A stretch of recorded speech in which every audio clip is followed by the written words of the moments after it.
Muy buenas tardes, bienvenidos un día más a Cripto Negocios, bienvenidos al programa Cripto de referencia de la televisión española con todo el análisis, con toda la actualidad y como siempre contando con los mejores expertos. Pendientes un día más del mercado con Bitcoin cayendo por debajo de los $40.000 y con noticias en torno a los ETF. Les veníamos avisando durante las últimas semanas, el foco se estaba desplazando de los ETFs de Bitcoin a los ETFs de Ethereum que ya están siendo retrasados. Hace apenas unas horas conocíamos que el ETF de BlackRock se ha pospuesto, se ha retrasado por parte de la SEC. Acabamos de conocer que el de Grayscale también se acaba de retrasar, precisamente un poco en la línea de lo que veníamos comentando en los últimos programas, que tenía pinta pues que desde luego va a ser una ardua y dura batalla, igual que hemos visto con los ETFs de Bitcoin. Precisamente miramos a Grayscale, que sigue vendiendo Bitcoins. Ayer le contábamos que vendía en torno a los 19.000, más de 10.000 Bitcoins vendidos en las últimas horas, en torno a $400 millones, movimientos que siguen afectando desde luego al mercado. No todos están vendiendo, ni mucho menos. El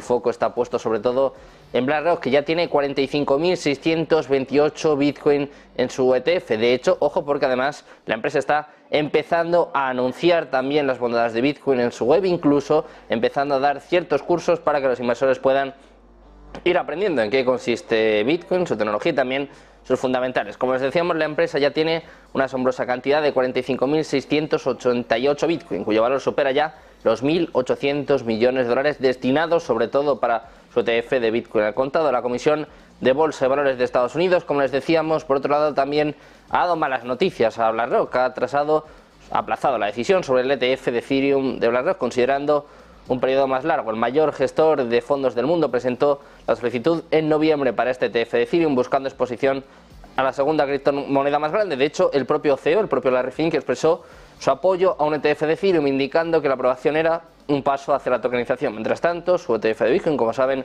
fue aprobado, ya está en funcionamiento y está además causando desde luego mucha adopción, mucho optimismo en el mercado cripto, más allá del precio de las gráficas, que como saben a corto plazo se están resintiendo y mucho. Estamos pendientes de todo esto, pendientes un día más del mercado. Empezamos, echamos un vistazo ya al top 10.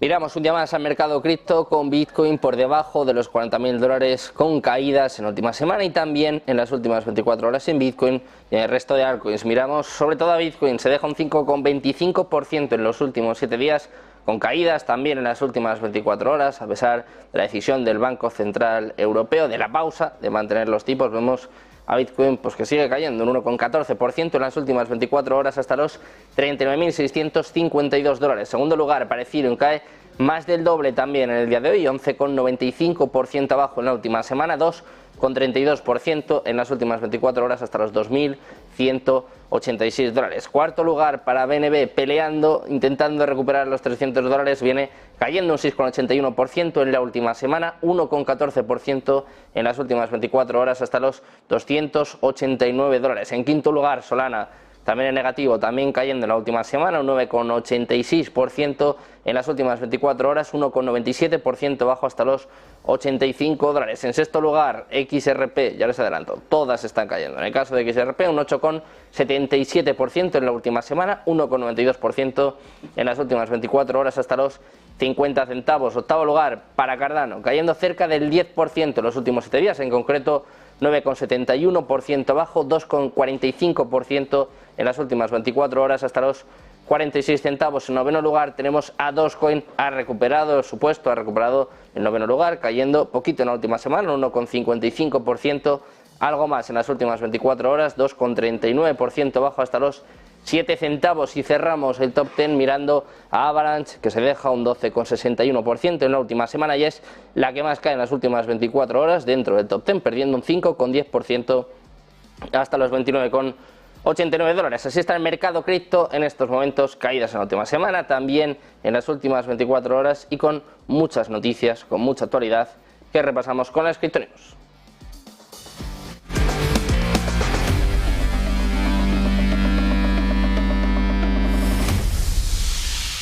Empezamos a repasar la actualidad del mundo cripto y empezamos fijándonos en el fundador del proyecto Tron. Hablamos de Justin Sun, popular en la comunidad cripto, que ha sido acusado de manipular el precio de Bitcoin. En concreto, los miembros de Wildwire han llegado a esta conclusión. Creen que Justin Sun está comprando Bitcoin utilizando las stablecoins Tether recién acuñadas en la red de Tron. Estas son monedas que se están poniendo a la venta debido a la salida de fondos del mercado de los ETFs de Bitcoin. Los miembros de Wildwire han llamado al empresario y a otros manipuladores un cártel de Bitcoin, cuyo trabajo, dicen, clandestino modifica el comportamiento de la criptomoneda más capitalizada. Pendientes de Justin Sun, pendientes también de otro de los personajes, pues hasta hace nada, más importantes de la industria. Hablamos de Changpeng Zhao, del antiguo CEO del gigante del exchange de criptomonedas de Binance, al que se le ha denegado el permiso para salir de Estados Unidos. Todo esto a pesar de ofrecer una asombrosa fianza de 4.500 millones de dólares. Este hecho se produce después de la declaración de culpabilidad del propio Zhao por cargos de blanqueo de dinero en Estados Unidos y marca un capítulo importante en el escrutinio continuo de las autoridades sobre la industria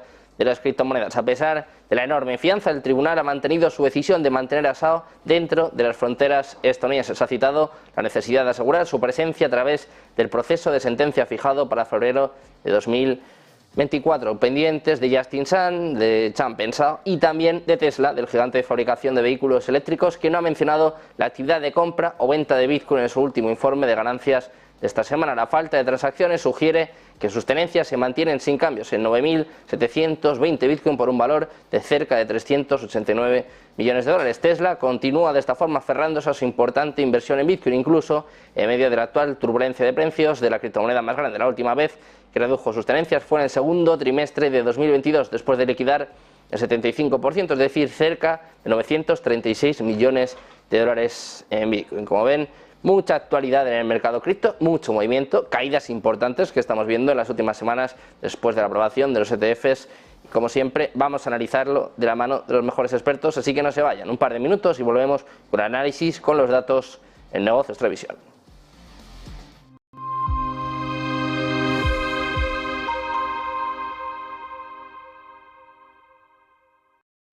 Nunca he invertido basándome en conocer con seguridad qué va a pasar en los siguientes 12 meses.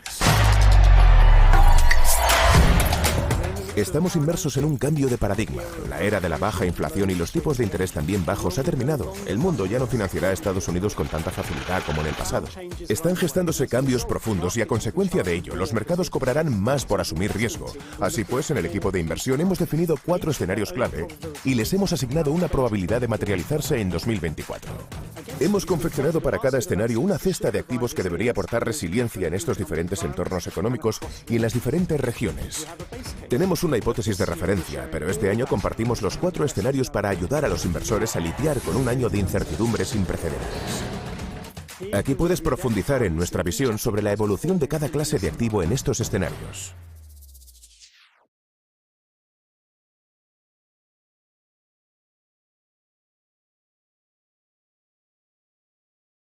Hola, ¿qué tal? Muy buenas. Si estás viendo esta cadena es que te gusta estar bien informado y te gustan mucho los mercados financieros. Y lo más importante de todo, te gusta sacarle dinero al mercado.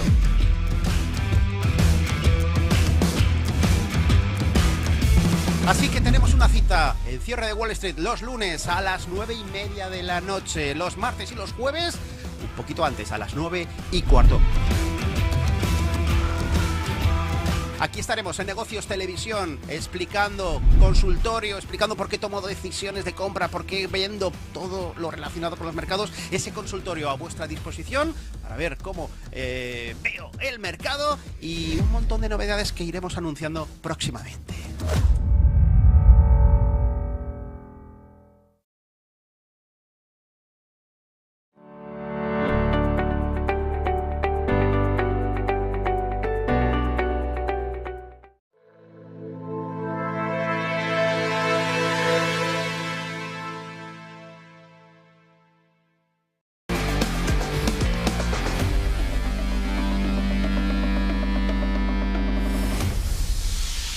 Bienvenidos de nuevo a Criptonegocios, bienvenidos de nuevo a Negocios Televisión. Llega el momento del análisis de los expertos, llega el momento de explicarles qué está sucediendo en el mercado cripto, con Bitcoin perdiendo los $40.000, caídas pues, prácticamente del 20% desde la aprobación de los ETFs, y no solo eso, vemos cómo está arrastrando al resto del mercado con caídas de más del doble para Ethereum, en torno al 12% en la última semana, y caídas en las principales altcoins, en las principales criptomonedas. Vamos a analizar estas cuestiones de la mano de Félix Fuertes, CEO de formacioneninversión.com, que está por aquí una semana más. ¿Qué tal? Muy buenas, Félix.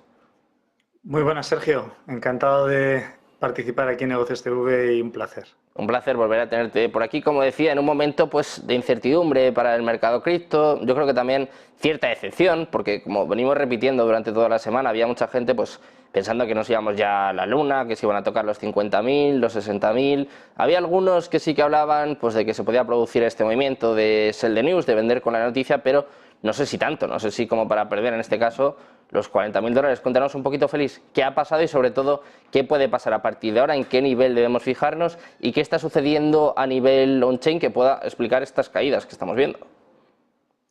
Vale, bueno, primero hay que considerar varios factores, ¿no? A la hora de entender por qué se producen caídas o subidas en un activo como Bitcoin, ¿no? En este caso en particular. Primero hay que considerar quiénes son los agentes que hacen mover el precio. Por ejemplo, Justin Sun, como lo has mencionado, ¿no? Pues son realmente agentes que puedan estar haciendo demanda al contado. Pero tenemos que también tener en consideración el mercado de futuros y tenemos que tener en consideración también el resto de criptomonedas. Al igual que Bitcoin, cuando cae o cuando sube, generalmente suele mover el resto de criptos, pasa al contrario también. Cuando el resto de criptomonedas, el resto del mercado se vende o se compra, también pueden hacer que Bitcoin suba. En este caso, lo que ha sucedido básicamente es que la mayoría de las criptomonedas que se habían estado acumulando antes del ETF desde finales de noviembre, por lo que fuera la narrativa o el contexto, estamos hablando a lo mejor de Solana, estamos hablando de Avalanche, estamos hablando de Matic, estamos hablando de criptomonedas relacionadas con proyectos importantes, pues se han estado vendiendo durante estas 2 semanas. Esto al final, pensad que la dinámica que se produce cuando tú liquidas tus posiciones en cripto, lo que estás haciendo es realmente demandar dólar a cambio de entregar una contrapartida que son las criptomonedas de esas blockchain en particular. Por tanto, realmente veámoslo al revés y en vez de estar pensando en que hay una demanda de Avalanche, una demanda de Solanas, una demanda de X, lo que se está produciendo es una demanda de dólar generalizada por todos estos tenedores, ¿no? Cuando se produce una demanda de dólar, generalmente el dólar se aprecia, es decir, tiene un incremento de lo que es el valor, porque al ser más demandado, básicamente hace que se incremente la potencia o la fuerza compradora del dólar. Si el dólar está mucho más apreciado o tiene mucho más demanda de lo que tiene Bitcoin en el mismo día, probablemente, aunque Bitcoin se esté acumulando, aunque realmente se esté comprando, es muy probable que Bitcoin acabe depreciándose, ¿no? Entonces, no es tanto el hecho de que Bitcoin esté cayendo en el mercado y está arrastrando a las demás, sino está sucediendo todo lo contrario. De hecho, voy a compartir la pantalla para que podáis ver a lo que me refiero. Nosotros dentro de la Academia de Formación e Inversión tenemos una herramienta que nos permite ver este tipo de eventualidades, ¿no? Para tratar de comprender realmente qué es lo que está pasando en el mercado. Y lo que vemos es que criptomonedas, como es el caso de Ethereum, por ejemplo, o Ether, están teniendo ventas masivas, se están vendiendo y que hay una relación directa entre lo que es la demanda de dólar del USD. Por tanto, lo que estamos viendo aquí es que el mercado no está teniendo demasiada convicción sobre Ethereum, Solana, Avalanche. Bueno, sobre Avalanche, curiosamente, está manteniéndose, ¿vale? Pero sobre una serie de criptomonedas y las están vendiendo y está haciendo que la demanda de dólar se incremente. Como la demanda del dólar está siendo superior a la demanda de Bitcoin, como podéis observar, Bitcoin realmente está teniendo una demanda estable. No es una demanda fuerte, pero se está comprando. Es decir, no estamos en un proceso de distribución, sino en un proceso de acumulación. Se está acumulando Bitcoin. Lo que pasa es que como tenemos el dólar mucho más fuerte de lo que está actualmente Bitcoin, pues Bitcoin está cayendo. Y asumimos y pensamos que, claro, como Bitcoin cae, está arrastrando todas las demás, pero es todo lo contrario. En este caso, están siendo todas las demás las que están arrastrando a Bitcoin. Luego, otro punto que es relevante es que el mercado de futuros también tiene algo que decir, ¿vale? Entonces, los traders, que lo vimos la semana pasada, los traders de futuros en Bitcoin, al final, como los futuros son perpetuos, los futuros, hay un incentivo por parte de los exchanges donde si el precio del futuro pudiera separarse demasiado del precio del contado, entonces lo que se hace es pagar lo que es intereses positivos, es decir, pagar a la contraparte, es decir, pero si todo el mundo estuviera comprado de futuros, lo que hace el exchange centralizado es, para nivelar eso, lo que hace es le cobra muchos intereses, un interés muy alto a los compradores porque todo el mundo está posicionado en esa dirección, y le empieza a pagar intereses a los cortos, de tal forma que si alguien realmente, con que se haga un delta neutral y compre al mejor Bitcoin y se meta en corto en el futuro de Bitcoin, se puede estar llevando intereses que le está pagando el exchange hasta que el mercado se autorregule. ¿Qué pasa? Que el mercado de futuros, de alguna forma, al estar vinculado al del contado, porque si se arbitra el precio constantemente, como se están produciendo esas situaciones de desapalancamiento, es decir, los traders de futuros no están dispuestos a pagar entre un 10 y un 11% anualizado de intereses, es mucho dinero para aguantar posiciones que no tienes tampoco del todo claro cuánto tiempo vas a estar aguantando, y no todo el mundo está tan sofisticado, es decir, vamos a poner que 1 o 2 de cada 10 traders de futuros realmente tienen un marco mental lo suficientemente robusto como para aguantar una posición en un futuro largo durante más de un mes, 2 meses, 3 meses. Pero generalmente el mercado suele ser muy cortoplacista y suele buscar lo que es la retribución instantánea, la retribución rápida en la semana.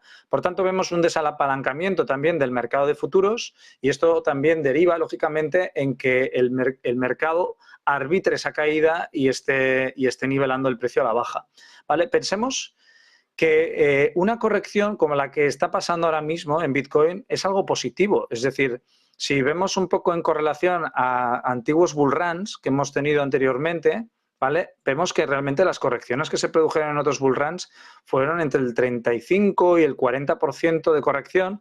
En algunos casos por cisnes negros o por fin de ciclo pues fueron mayores, pero si vemos un poco los estándares que tuvo en correcciones durante la tendencia o durante el proceso de subida, ¿no?, en el bull run, observamos que realmente se está manteniendo dentro de los niveles idóneos, ¿vale? Por lo que esto ha sido un evento claramente de comprar el rumor y vender la noticia, es decir, ha sido tal cual de libro. Esto es para meterlo en los libros de historia de los mercados financieros, para representar o para mostrar realmente algo que se cumple, ¿no? Es decir, el mercado lo descuenta, llevas desde octubre acumulando y ahora mismo están distribuyendo, ¿vale? O sea, están de alguna manera no comprando, ¿vale? Porque realmente la acumulación, el proceso de acumulación sí que se está produciendo, ¿no? ¿Vale? Entonces, cuando yo me planteo realmente en qué situación se encuentra Bitcoin se encuentra en una situación completamente natural de corrección. Es decir, está corrigiendo y está generando valor en una zona que comprende entre los $37.800 y los 43.800. Por tanto, si bajara de los 36.600, 38, deberíamos estar preocupados. Pero que baje de los 40.000 realmente no es ninguna preocupación, porque es todavía se encuentra dentro de su zona de valor, y aunque haya tenido un pequeño cambio de condición y deberíamos ver otra vez al precio de Bitcoin salir de los 44.000 para poder otra vez tener convicción en que va a continuar la tendencia alcista, se puede quedar Bitcoin en este rango, se puede quedar Bitcoin generando valor entre los 37,5 y los 44 y los 31,5 y los 38,5, se puede quedar generando valor ahí hasta que le dé la gana. ¿Qué pasa? Que yo, por ejemplo, mi tesis en relación a si considero que Bitcoin va a tener un buen performance o va a continuar su tendencia alcista antes del halving, creo que todo va a estar supeditado a dos partes, ¿vale? Que es la parte del denominador, a dos narrativas. La primera narrativa es que al final la Reserva Federal acabe bajando los tipos de interés en marzo. Si lo hiciera, entonces, a pesar de todos los resultados tan positivos que ha tenido la economía estadounidense, ha crecido un 3,3 respecto al anterior trimestre. Aunque ha decrecido, realmente, aún así, está por encima de lo que es el ritmo de antiinflación que espera la Fed, y adicionalmente el desempleo se mantiene por debajo del 4%. Y adicionalmente, además, tenemos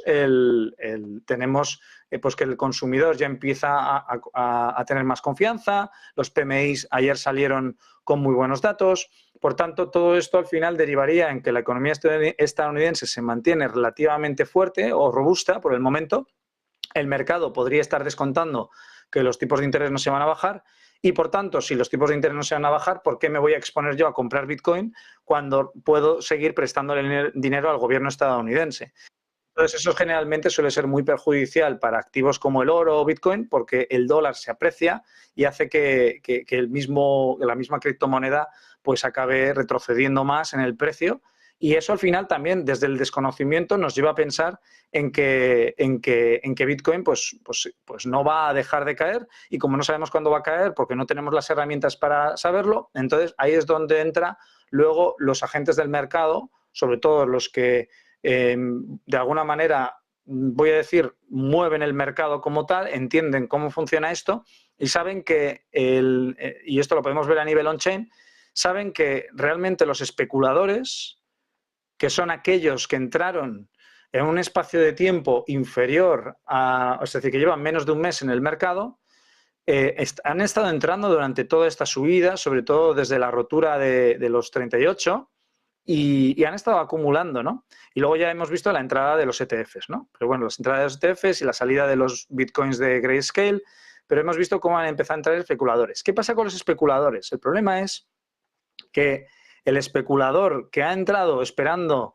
generar muchos beneficios en la aprobación de los ETFs, pues se ha encontrado que está ahora mismo perdiendo dinero o está en un estado de equilibrio, en un punto de equilibrio donde ni gana ni pierde, pero que podría perder, y el mercado probablemente lo que acabará haciendo es, primero, desapalancarse más en el mercado de futuros, lo cual puede llevar el precio más abajo.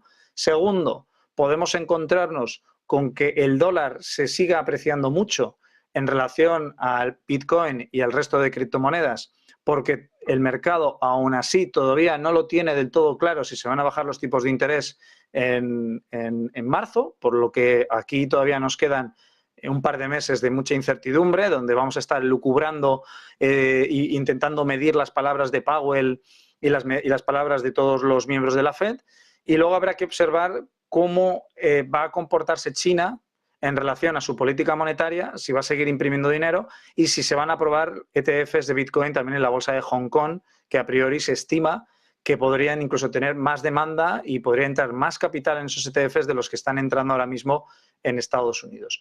Así que si sumamos todo eso y esperando que estos especuladores no van a querer aguantar sus posiciones durante 2 meses por la incertidumbre y porque no están preparados para ello, probablemente el precio acabe cayendo mucho más intentando liquidarlos, intentando sacárselos de encima. Y de hecho tiene sentido, porque si lo vemos desde un punto de vista de generación de valor, de generación de subasta, el precio de Bitcoin iría a terminar de subastar toda la zona que subió a raíz de todo ese incremento de la M2 en China, ¿vale? Que justamente fue la coincidencia aquí en octubre y que empezó a acumular. Coincidencias, yo no lo creo que China ha estado acumulando oro. No comunica cuánto Bitcoin compra, pero me parece que la relación es directa. Por tanto, tendría bastante sentido, o al menos yo lo vería como algo natural, que Bitcoin se vaya a los 31.000 a 33.000. O sea que no lo descartemos, ¿vale? Pero es algo natural. Es decir, no pensemos que porque Bitcoin caiga a los 31, 33 es algo negativo. Es una corrección del 35%, ¿vale? Es decir, sigue estando de los estándares que podemos esperar los largoplacistas para poder seguir holdeando con convicción.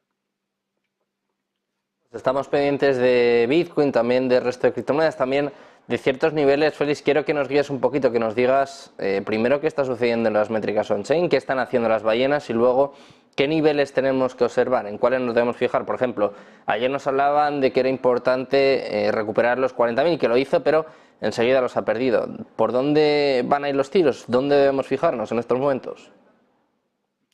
Bueno, ahora mismo lo que tenemos que pensar es que Bitcoin, siempre que se mantenga por encima de los 37.700, 37.600, entonces es correcto, está muy bien. De hecho, puede tener un pequeño exceso hasta los 36.500 para luego volver por encima de los 38. Si eso lo hiciera, si esa estructura de precio nos la encontráramos en ese nivel y hiciera este movimiento, entonces tendríamos seguramente una entrada a largo, ¿vale? Es decir, podríamos tener una confirmación a largo en la cual Bitcoin podría irse a rotar a los 44. A corto plazo, insisto, de que todo lo que ocurra antes de la reunión de la Fed el 20 de marzo o antes de que realmente Hong Kong pueda empezar a listar sus primeros ETFs de Bitcoin, realmente todo lo que puede ocurrir en Bitcoin es simplemente especulación, un descuento de posibilidades y quizás pura euforia o pura manipulación, ¿vale? Es decir, hasta que no nos vayamos acercando al halving y que el inversor o más bien el especulador pueda tener cierta información que le ayude a tomar una decisión sobre si debe comprar o no debe comprar, ahora mismo vamos a tener un par de meses de incertidumbre. De todas formas, a nivel on-chain, lo curioso es que en esta caída, y obviamente coincide con la herramienta, ¿no? Es decir, con lo que os estoy mostrando yo aquí, Bitcoin realmente está teniendo acumulación. Es decir, Bitcoin se está comprando. Y se está comprando todos los días. Si nos vamos al Treasury de BlackRock, es que el Treasury de BlackRock incrementa todos los días. Todos los días están entrando varios miles de Bitcoins todos los días. Actualmente BlackRock ostenta el 0,21% de todo el total de Bitcoins que están en el mercado. De hecho, si vemos todos los Bitcoins que están en manos de instituciones, ahora mismo suman 2.170.000, que es prácticamente el 10,34%. Este es un porcentaje que se va a ir incrementando poco a poco, pero no necesariamente tiene que haber un impacto positivo en el precio siempre y cuando tengamos al resto del mercado vendiéndose y al dólar apreciándose. Cuando tengamos un catalizador real de que el dólar realmente no se va a apreciar durante el año, es muy probable que los inversores dentro del mercado cripto empiecen a holdear o empiecen a acumular otra vez criptomonedas pensando en que, oye, no vamos a tener a la Reserva Federal bajando los tipos, subiendo más los tipos o manteniéndolos y, por tanto, tiene sentido que volvamos otra vez al ecosistema, ¿no?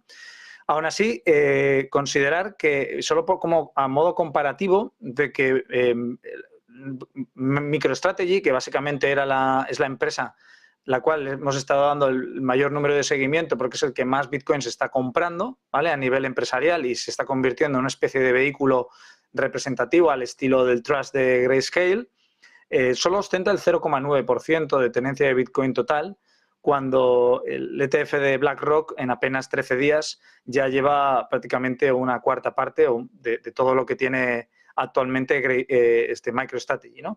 Entonces, fijémonos en esto, fijémonos en la evolución de los Bitcoins que están entrando en BlackRock, porque en relación al incremento de lo que vayan teniendo los ETFs a nivel de tenencia, es como vamos a poder calcular también a nivel on-chain cuánto de estos largoplacistas que ahora a día de hoy estamos viendo que quedan 14.855.000 Bitcoins en largoplacistas, por lo cual todavía sigue habiendo mucha convicción.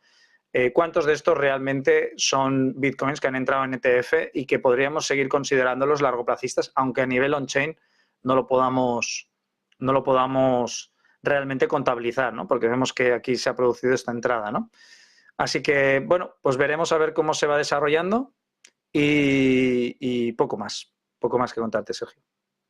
Más allá de Bitcoin, quiero preguntarte también por Ethereum. Empezamos el programa hablando de un nuevo retraso, en este caso en el ETF de Grayscale. Si no me equivoco, también el de Fidelity ha sido retrasado, el de BlackRock. Había muchas expectativas, había mucho FOMO, que parecía que había pasado de Bitcoin a Ethereum. De hecho, contábamos que justo después de la aprobación de los ETFs de Bitcoin, la más beneficiada era Ethereum, que sin embargo viene cayendo en las últimas horas, en la última semana incluso, más del doble que Bitcoin. Cuéntanos un poquito también cómo ves a Ethereum, sobre todo de cara a este año. Por ejemplo, decía Cathie Wood que en el próximo mercado alcista iba a subir más que Bitcoin. No sé cómo ves esta eterna comparativa, que bueno, de momento Ethereum está bastante lejos.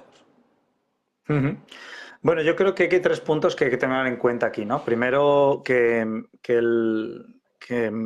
Bitcoin le saca ventaja a Ethereum en relación a que Bitcoin ya tiene su ETF aprobado, además tiene un país que hace y que imprime dinero como es China y que directamente hay una relación entre lo que imprime China y cómo se incrementa el precio de Bitcoin. De hecho, yo le doy seguimiento y veo que realmente Ethereum tiene alguna compra aquí fuerte, pero luego se vuelve a vender. Por tanto, eso demuestra que no hay demasiada convicción sobre el precio de Ethereum. Y hay un punto que para mí es relevante, ¿vale? Y es que si nosotros nos posicionamos en Ether, o sea, es decir, en la estructura del precio de Ether en relación a la estructura del precio de Bitcoin, en la misma zona en la que se acumularon en 2022 los Bitcoins y los Ethereum antes de que colapsara el mercado a raíz de la quiebra de Terra y luego posteriormente por otras quiebras, en el mismo punto Bitcoin ya se encuentra, incluso ha excedido por encima de esa zona y ahora mismo se encuentra generando valor, encuentra generando subasta dentro de esa zona. Sin embargo, en el caso de Ethereum, ha llegado a intentar entrar dentro de esa misma zona, dentro de un estado de subida, ¿no? Dentro de ese estado de ánimo, de ese estado de expectativa, y ha sido rechazado. Es decir, cuando esto pasa, que generalmente pasa poco, sobre todo cuando hablamos de activos como Ether, que es un activo con mucha convicción y con un fundamental muy bueno, generalmente el mercado no tiene convicción, ¿vale? Entonces, aquí se han producido muchas ventas, sobre todo a nivel de beneficios, y segundo, se han buscado beneficios de usuarios que hayan comprado aquí a nivel especulativo, y luego se han producido muchas ventas de usuarios que llevan desde el 2022, llevan año y medio perdiendo dinero en Ether, que no han liquidado sus posiciones todavía y que en el mismo momento en el que Ether les ha dado una mínima oportunidad para vender, han vendido y han vendido con fuerza, ¿no? De hecho, es curioso porque generalmente cuando hay un rechazo de este estilo, si tenemos zonas de valor por debajo, zonas de subasta por debajo que sirvan de referencia, normalmente estas zonas de valor suelen servir de referencia para el mercado para acumular más. Es decir, normalmente aquí el precio caería, se acumularía y se dispararía para arriba. No, claro, lo que estoy viendo es todo lo contrario. Veo que Ether realmente hoy se está vendiendo, no hay una demanda real. Ayer se estuvo vendiendo también Ethereum, es decir, realmente no está teniendo tracción, ¿no? Entonces, ¿cuál es el punto que yo creo que el mercado está viendo? Yo creo que al final lo que ha descontado el mercado es que, ostras, si el ETF de Bitcoin lo han aprobado ya y son los mismos gestores los que están solicitando el ETF de Ethereum, entonces, como es básicamente la misma historia porque es simplemente cambiar el nombre, al menos eso es lo que considera el mercado, entonces vamos a comprar Ether porque seguramente también empiece a generar un montón de adopción y se empiece a demandar. ¿Qué pasa? Que con este rechazo por parte de la SEC, aunque no está siendo transparente todavía, estoy absolutamente convencido de que dentro de sus conversaciones otra vez vuelve a estar el mismo problema, que es la diferencia entre Proof of Stake y prueba de trabajo. Es decir, el hecho de que Bitcoin tenga prueba de trabajo lo hace aprobable, es decir, lo hace como un activo invertible. Pero el hecho de que Ethereum o el resto de criptomonedas, como pueden ser Solana o Polkadot, todas las demás que dicen que van a meter también en ETFs de ellos si aprueban el de Ethereum, la realidad es que la prueba de participación es muy peligrosa, muy peligrosa. Y Gary Gensler es una persona muy inteligente y sabe perfectamente cómo se las gasta la comunidad de Ethereum, porque ya le ha pasado. Cuando la OFAC le dijo a Coinbase y le dijo a Kraken que se tenían que plantear empezar a censurar transacciones en la red de Ethereum, Coinbase concretamente salió diciendo: nosotros vamos a hacer lo que nos dé la gana, porque al final la validación de la red de Ethereum no tiene nada que ver con la regulación. Y entonces ahí es cuando salió la SEC y dijo: sí, pues si consideras que tú tienes la razón, entonces nosotros vamos a decir que el staking es un producto de inversión. Y entonces ahora están en juicios intentando demostrar Coinbase que el staking no es un producto de inversión, va a perder. Y la SEC lo sabe. Por tanto, o se soluciona el problema de la potencial manipulación o potencial gobernanza por parte de la comunidad de Ethereum, donde podrían estar muy descontentos con el hecho de que BlackRock pueda ponerse a validar transacciones dentro de la red de Ethereum y que la OFAC pueda querer ahí censurar transacciones, eso puede llevar a la misma comunidad a echarles o a evitarles para validar transacciones y claro, al final pues perjudicaría a los inversores de BlackRock y por eso la SEC, como se supone que tiene que velar por los intereses de los inversores, eventualmente nos acabaremos encontrando pues una denegación probablemente del ETF y ahora te digo que algún día saldrá este tema. Es decir, o BlackRock renuncia a hacer el staking con los ETFs, cosa que lo veo difícil, pero bueno, quizás deba hacerlo, o nunca realmente ese ETF será aprobado. Bueno, pues pendientes de los ETFs, como decimos, la actualidad, el punto de mira pasa de Bitcoin a Ethereum, pendientes también del mercado. Te damos las gracias, Félix, como siempre, por estar por aquí una semana más. Un placer. Muchas gracias a ti, Sergio. Gracias, Félix. Un abrazo. Pendientes, como siempre, de la actualidad del mundo cripto, también de la actualidad económica, geopolítica. No se vayan porque hacemos una breve pausa y enseguida les contamos las noticias del día en Negocios Televisión.